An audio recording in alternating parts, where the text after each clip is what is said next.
اور پھر اس کا اظہار عظمت سعید شیخ نے ذرائع کہتے ہیں. آپ کو یاد ہے پاناما لیکس کے ٹرائل کے دوران ہی جب پاناما لیکس کا کیس سپریم کورٹ میں چل رہا تھا تو عظمت سعید شیخ صاحب کو ایک دفعہ دل کی تکلیف ہوئی تھی اور پھر ان کو سٹنٹ وغیرہ ڈلے تھے, ان کی اینجیوگرافی ہوئی تھی راولپنڈی انسٹیٹیوٹ آف کارڈیالوجی میں. تو وہاں پر وہ کافی دن ایڈمٹ رہے اور اس دوران ایک ذرائع یہ بھی کہتے ہیں کہ بعد میں انہوں نے موجودہ چیف جسٹس قاضی فائصہ کے خلاف خوب بغض نکالا فوج کے ایما پر. لیکن جب ان کی اینجیوگرافی ہوئی تو جسٹس عظمت سعید شیخ کے اہل خانہ یہاں پر موجود نہیں تھے, تو چیف جسٹس قاضی فائصہ جو کہ اس وقت ایک جج تھے سپریم کورٹ کے, انہوں نے اور ان کی اہلیہ سرینا عیسیٰ نے پورا دن جسٹس عظمت سعید شیخ صاحب کے ساتھ ہاسپٹل میں گزارا, ان کی تیمارداری کی جب تک کہ ان کے اہل خانہ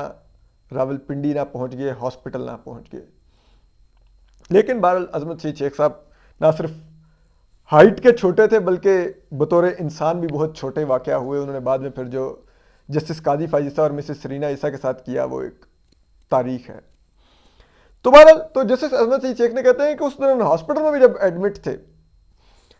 تو کچھ لوگوں نے ان کو وزٹ کیا تو ان سے ذرائع کہتے ہیں کہ جسٹس عظمت سعید شیخ نے یہ کہا کہ ہم پر بہت دباؤ ہے, اور شاید اسی دباؤ کی وجہ سے ان کو دل کی تکلیف بھی ہوئی تھی. اور وہ دباؤ ان پر یقیناً ملٹری اسٹیبلشمنٹ کا تھا جو اس وقت کی جنرل فیض حمید, جنرل قمر باجوہ اور وغیرہ وغیرہ یہ سب لوگ جو تھے, تو وہ دباؤ تھا جس کو عظمت سعید شیخ صاحب سسٹین نہیں کر پا رہے تھے اور ہاسپٹل پہنچ گئے تھے. پھر ذرائع یہ بھی کہتے ہیں کہ یہ عظمت سعید شیخ صاحب ہی تھے جن کا سہیل وڑائی صاحب نے ہنٹ بھی کیا ہے کہ ان سے ایک لیگی رکن جب ملے خفیہ طور پہ تو انہوں نے عظمت سعید شیخ صاحب نے ان کو کہا کہ ہم پر بہت دباؤ ہے, تو آپ بہتر یہ ہے کہ اگر میاں نواز شریف صاحب کو بچانا چاہتے ہیں تو ان کو کہیں کہ وہ استعفیٰ دے دیں. اب نون لیگ نے اس میسج کو جو ریڈ کیا, انہوں نے اس میسج کو جنرل ظہیر الاسلام جو سابق ڈی جی ایس آئی تھے ان کے میسج کے ساتھ ملا کے پڑھا. جو جنرل ظہیر الاسلام نے وہ بھیجا تھا اس بدنام زمانہ قبضہ مافیا ملک ریاض کے ہاتھوں میاں نواز شریف صاحب کو جب وہ پرائم منسٹر تھے کہ آپ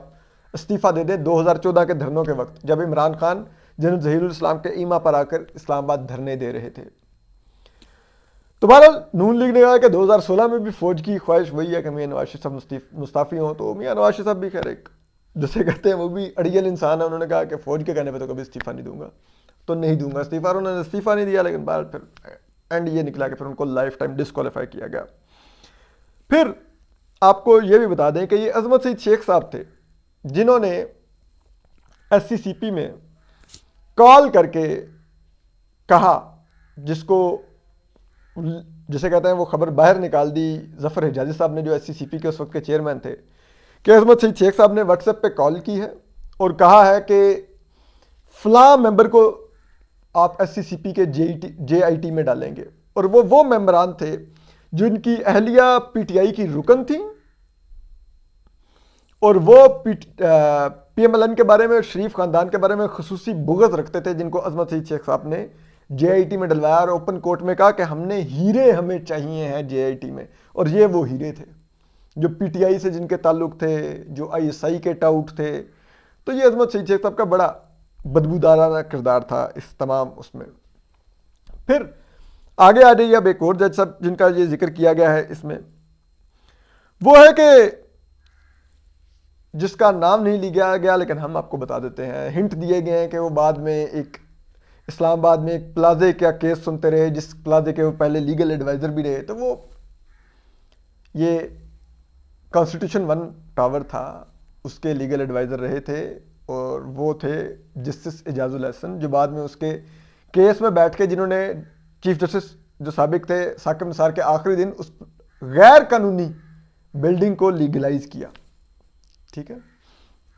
لیکن بہرحال اعجاز الاحسن صاحب کی سٹوری یہ ہے کہ اعجاز الاحسن صاحب کے جو ذرائع بتاتے ہیں جو ہم نے بات چیت کیا ہے, ایک بھائی تھے جن کا نام ہے میجر اظہار الحسن. یہ اعجاز الاحسن ہے, وہ اظہار الاحسن ہے. تو میجر اظہار الاحسن جو تھے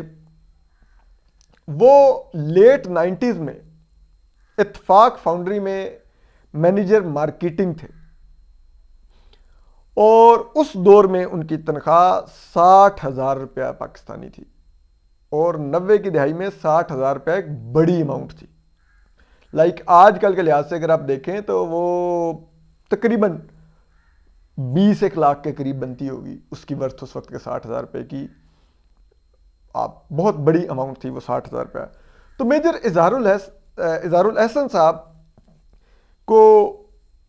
ظاہری بات ہے ہر یہ پرائیویٹ بزنس میں یہ ہوتا ہے کہ جو مارکیٹنگ مینیجرز ہوتے ہیں ان کو سیلز کے ٹارگٹ دیے جاتے ہیں کہ آپ نے یہ ٹارگٹ میٹ کرنا ہے. تو اظہار الاحسن صاحب کو بھی جو ٹارگٹ دیا گیا میجر اظہار الاحسن صاحب کو وہ ٹارگٹ نہیں میٹ کر سکے. تو اس پر ان کو اتفاق فاؤنڈری سے ان کی جاب سے ان کو ٹرمینیٹ کر دیا گیا. تو وہ جاب سے تو ٹرمینیٹ ہو گئے, لیکن پھر ایک دن, کیونکہ آپ کو پتا ہے حسین نواز صاحب, وہ ساری باتیں پہلے پاناما کیس کے دوران سامنے آ بھی چکی ہیں کہ انہوں نے شریف خاندان کی جلاوطنی کے دوران جو جنرل مشرف نے ان کو جلاوطن کیا تو سعودی عرب میں ایک سٹیل مل لگائی تھی. تو جب میاں نواز شریف صاحب واپس آ گئے, شہباز شریف صاحب واپس آ گئے 2007-8 میں, تو ان کے واپس آنے کے کچھ سال بعد, یعنی کہ یہ 9-10 کی کہیں بات ہوگی, ایک دن حسین نواز صاحب ذرا یہ بتاتے ہیں کہ وہ اپنی سعودی عرب والی سٹیل مل میں داخل ہوئے گیٹ سے. تو وہ جب داخل ہوئے تو انہوں نے دیکھا کہ 3 لوگ ان کی جو سٹیل مل ہے اس میں گھوم پھر رہے ہیں. ایک نے شلوار قمیض پہنی ہوئی ہے. تو ذرا یہ کہتے ہیں کہ ان کو حیرت ہوئی کہ یہ 3 لوگ کون ہیں اجنبی جو ہماری سٹیل مل میں گھوم پھر رہے ہیں. تو انہوں نے گاڑی پارک کروائی اور وہ 3 لوگوں کی طرف چلے گئے. تو جب جا کے انہوں نے سلام لیا تو پتا چلا کہ ایک جو شلوار قمیض میں تھے وہ میجر اظہار الاحسن تھے, اعجاز الاحسن صاحب کے بھائی, اور دوسرے جو 2 لوگ تھے وہ یہ جو 92 چینل ہے ان کے جو مالکان ہیں, یہ مدینہ شوگر مل والے یا وہ کسان گھی والے. تو ذرا یہ کہتے ہیں کہ وہ ان کے اس فیملی کے 2 لوگ تھے اور ایک میجر اظہار الاحسن صاحب تھے, اور یہ شاید کوئی فیکٹری کی نامعلوم جائزہ لے رہے تھے, جاسوسی کر رہے تھے, کیا کر رہے تھے یہ نہیں کلیئر. تو بہرحال حسین نواز صاحب نے اتنا ضرور کرٹسی دکھائی کہ وہ ان کو اپنے دفتر لے گئے, چائے شائے پلائی اور باعزت طریقے سے ان کو وہاں سے رخصت کر دیا. لیکن ان کے علم میں یہ بات آ گئی کہ یہ لوگ وہاں پر آ کے کچھ مشکوک انداز میں یہ آئے اور بغیر اجازت کے آئے اور آ کے یہ سب کچھ وہاں پر کرتے رہے. تو اب وہ بھی کہتے ہیں کہ ایک بغض تھا, ذرائع یہ الزام لگاتے ہیں جو نون لیگ کے قریبی ذرائع ہیں کہ اعجاز الاحسن صاحب کے اندر وہ بغض تھا کہ ان کے بھائی کو جاب سے فارغ کیا گیا. تو انہوں نے بھی اپنا وہ بغض نکالا اور پھر اس کے لیے انہوں نے یہاں تک وہ گئے, ذرائع یہ کہتے ہیں کہ انہوں نے ایک دن جج ارشد ملک کو, جو کہ ویڈیو پہ اس نے کہا ہے کہ اعجاز الاحسن صاحب نے ان کو اپنے چیمبر میں بلایا, کیونکہ یہ پاناما لیکس کے بعد جو ٹرائل چل رہا تھا اکاؤنٹیبلٹی کورٹ میں, سپریم کورٹ کے حکم میں ہی, جس میں جو فریولس سزائیں ہوئی ایون فیلڈ اپارٹمنٹ والے کیس میں یا العزیزیہ مل والے کیس میں, وہ دونوں اب اسلام آباد ہائی کورٹ سے ٹرمینیٹ ہو چکی ہیں. تو وہ جو سزائیں بھی دلوائی گئیں, ایک تو جج بشیر کے کمرے سے تو ہم نے کرنل آئی ایس آئی کا نکلتا ہوا پکڑ لیا تھا, آصف بشیر چودھری صاحب نے ویڈیو پر ریکارڈ بھی کر لیا تھا. دوسرا جج ارشد ملک کی ویڈیو میں بھی اعتراف آ گیا, اور وہ سارا شیم ٹرائل اعجاز الاحسن صاحب اس کے نگران جج مقرر تھے سپریم کورٹ کی طرف سے. تو کہتے ہیں کہ انہوں نے ایک دن بلا لیا جج ارشد ملک کو اپنے چیمبر میں اور اسے کہا کہ یہ شریف خاندان کا کیس کا کیا بنا نواز شریف صاحب کے. تو انہوں نے بتایا کہ جی یہ یہاں تک پہنچا. تو انہوں نے کہا نہیں, یوں نہیں, آپ ان کو یہ اتنی سزا دیں گے اور یہ کریں گے وہ کریں گے, یہ ذرائع الزام لگاتے ہیں. اور پھر وہی سزا کا ان کو پھر کہا گیا اور وہ سزا پھر ارشد ملک صاحب نے دی. ٹھیک ہے, پھر اب آگے آ جائیے. ویسے صرف ایسا نہیں, اس وقت پھر آئی ایس آئی بھی انوالو تھی کہ یہ ارشد ملک صاحب کو اٹھا لیا گیا آئی ایس آئی کی طرف سے, اور ان کو ان کی ایک کمپرومائزڈ ویڈیو دکھا کے ان کو کہا گیا کہ آپ نے شریف خاندان کو یہ سزا دینی ہے. اور دلچسپی کی بات یہ ہے کہ یہ 2018 میں جب یہ تمام واقعات ہوئے ارشد ملک کے ساتھ, تو اس وقت ویسے D G I S I جو تھے وہ اب کے army chief general Asim Munir تھے. تو بہرحال تو یہ سب واقعات بھی ہوئے. پھر وہ میاں نواز شریف صاحب کو جس انداز میں سزا دلوائی گئی, ٹھیک ہے, وہ اب سب کچھ سامنے آ چکا ہے. ٹھیک ہے، تو یہ اعجاز الاحسن صاحب کا کردار تھا. پھر ایک اور جو بینچ کے رکن تھے ان کے بارے میں سہیل وڑائی صاحب نے ہنٹ کیا ہے کہ وہ کہیں بیٹھ کے شراب نوشی کر رہے تھے، تو ان کی بھی ویڈیو بن گئی اور وہ بھی پھر کمپرومائزڈ ہو گئے. تو یہ وہ سب لوگ تھے. پھر آپ آصف سعید کھوسہ صاحب کا دیکھ لیجئے، جنہوں نے موصوف نے ایک تھرائس الیکٹڈ پرائم منسٹر کو گاڈ فادر لکھ دیا. ٹھیک ہے، ایک مافیا کا سربراہ. یار کیا کانفیڈنس ہے ویسے اس بے شرمی کا بھی. اور یہ عظمت سعید شیخ نے میاں نواز شریف صاحب کو اور شریف فیملی کو سسیلین مافیا لکھ دیا، پی ایم ایل این کو ریمارکس دیے، سوری. تو اینی وے، تو آصف سعید کھوسہ صاحب کی فیملی رکابت تھی، کچھ سابق وزیر اعظم شہباز شریف صاحب کے ساتھ کچھ کوئی شادی کچھ اس طرح کا معاملہ تھا. تو یہ سب لوگ تو کینہ پرور لوگ تھے. پھر آپ دیکھ لیجئے یہ گلزار احمد صاحب. اب گلزار احمد صاحب کا بھی قصہ سن لیجئے، سابق جو چیف جسٹس ہیں. ان کے بارے میں کہتے ہیں کہ انہوں نے یہ میں آپ کو بڑی ذمہ داری سے بات بتا رہا ہوں کہ ایک دن ججز ٹی روم میں جب ججز بیٹھے ہوئے تھے، اور اعجاز الاحسن صاحب اور یہ گلزار احمد صاحب یہ چیف جسٹس تھے اس وقت، تو یہ تمام ججز جب بریک ہوتی ہے عدالتی وہ، تو اس میں یہ لوگ بیٹھ کے ٹی روم میں چائے پیتے ہیں. تو وہاں پر یہ چائے پی رہے تھے، تو اس میں کہتے ہیں کہ یہ چائے پیتے ہوئے گلزار احمد صاحب یہ بلا وجہ شریف فیملی کو برا بھلا کہہ رہے تھے، اور آصف زرداری صاحب کو بلا بھلا کہہ رہے تھے، اور کہہ رہے تھے سارے چور ہیں اور یہ ہے وہ ہے، کرپٹ ہیں، انہوں نے ملک تباہ کیا ہے، اور بڑی وہ پرو پی ٹی آئی یوتھیا لائن لے رہے تھے. تو کہتے ہیں کہ جو اب کے چیف جسٹس ہیں قاضی فائز صاحب، اس وقت یہ صرف ایک جج تھے سپریم کورٹ کے، تو انہوں نے گلزار احمد صاحب سے پوچھا کہ آپ نے کسی کرپشن کے مقدمے میں ابھی تک سزا دی ہے آصف زرداری صاحب کو اور میاں نواز شریف صاحب کو، کہ آپ کو یہ یقین ہے کہ یہ کرپٹ ہیں؟ تو گلزار احمد صاحب گڑبڑا گئے کہ یہ کیا بات ہوئی. تو انہوں نے کہا کہ نہیں میں نے ابھی تک ویسے کسی کرپشن کے مقدمے میں ان کو سزا نہیں دی. تو اس پر جو چیف جسٹس قاضی فائز صاحب ہیں، جو کہ اس وقت سپریم کورٹ کے ایک جج تھے، انہوں نے گلزار احمد صاحب کو کہا کہ پھر آپ کو کبھی بھی نہ تو شریف فیملی کے اور نہ ہی زرداری اور بھٹو فیملی کے کیسز سننے چاہیے. اگر آپ کا پہلے سے ان کے بارے میں یہ ذہن بنا ہوا ہے، آپ کا ان کے بارے میں تعصب ہے کہ وہ چور ہیں، تو آپ کو ان دونوں خاندانوں کے کیسز کبھی نہیں سننے چاہیے. یہ کہہ کے تو کہتے ہیں کہ قاضی فائزہ صاحب چلے گئے ٹی روم کا جو اٹیچ واش روم تھا وہاں پر ہاتھ دھونے کے لیے. تو جو ہی وہ واش روم کے اندر گئے تو گلزار احمد صاحب کا جلال جاگ گیا، اور انہوں نے قاضی فائز صاحب کو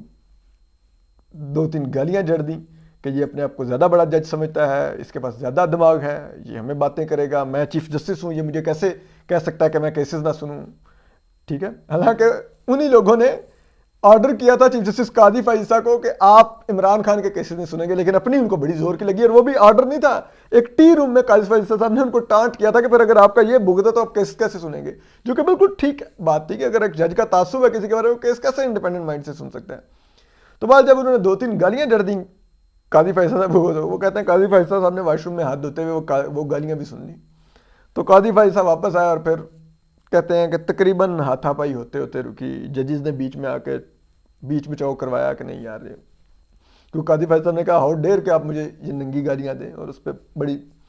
تلخی ہوئی. تو یہ ان ججز کی حالت تھی. اور پھر کہتے ہیں کہ وہی گلزار احمد صاحب، ان کی گاڑی کا ایک دن ایکسیڈنٹ ہوا، اور جب ایکسیڈنٹ ہوا تو کچھ لائرز ان کی تیمارداری کے لیے گئے، وہ اللہ میں نے ان کو زندگی دی، وہ بچ گئے، اور تب ابھی وہ سپریم کورٹ کے جج تھے. تو کہتے ہیں کہ گلزار احمد صاحب نے ان وکلا کو کہا کہ میری جان تو اللہ نے بچا لی ہے، لیکن مجھ سے بس یہ ایک غلطی ہوئی ہے، جو میرے سے بڑی زیادتی ہوئی ہے شریف خاندان کے ساتھ. یعنی کہ ان کا اشارہ پاناما لیکس میں میاں نواز شریف کی ڈسکوالیفیکیشن کی طرف تھا. اور اسی طرح جب عظمت سعید شیخ صاحب کو ہارٹ اٹیک ہوا اور انہوں نے موت کو قریب سے دیکھا، تو انہوں نے بھی پھر راولپنڈی انسٹیٹیوٹ آف کارڈیالوجی میں کچھ لوگوں کو کہا، ذرا یہ کہتے ہیں کہ ہم پر بڑا دباؤ ہے نواز شریف کو ڈسکوالیفائی کرنے کا. تو یہ اس طرح کے ٹرائل ہوتے رہے، اس طرح کی سزائیں دی جاتی رہیں، لیکن بات یہ ہے کہ ہماری عدلیہ تب بھی فوج کی ایک ٹول تھی، ایک elected prime minister Mian Nawaz Sharif صاحب کو نکالنے کے لیے، اب بھی ایک ٹول ہے، اور وہ کوئی انڈیپینڈنٹ مائنڈ سے ابھی بھی میاں نواز شریف صاحب کو کلیئر نہیں کر رہے. ٹھیک ہے، تو جب تک ہم گراؤنڈ ریالٹی نہیں بدلیں گے، ہماری عدلیہ فوج کے جیسے کہتے ہیں نا وہ دروازے سے بندھا ہوا ایک وہی رہے گی کہ جس کو وہ جب چاہیں جس پر مرضی کھول دیں. تو پاکستان میں نہ کبھی جمہوریت مضبوط ہوگی، نہ ہی یہ بات یاد رکھیے کہ میاں نواز شریف صاحب آخری دفعہ کیسز کا سامنا کر رہے ہیں اور آخری دفعہ ڈسکوالیفائی ہوئے تھے 2017 میں، یا ان کو آخری دفعہ 2018 اور 19 میں قید کی سزائیں سنائی گئی تھیں، اور یہی حال اب عمران خان صاحب کا بھی ہو رہا ہے. تو اگر میاں نواز شریف صاحب کا باؤنس بیک ہوا ہے تو پھر آپ اندازہ لگائیے کہ کل کو عمران خان صاحب کو بھی کسی موقع پر اگر ملٹری اسٹیبلشمنٹ سے ڈیل ہو جائے گی تو باؤنس بیک کر لیں گے. تو مسئلہ یہ ہے کہ پاکستانی جمہوریت اور سیاست کو اسٹیبلشمنٹ کے چنگل سے آزاد ہونا ہوگا، ورنہ یہ گندا کھیل جاری رہے گا. اپنا خیال رکھیے. اللہ حافظ.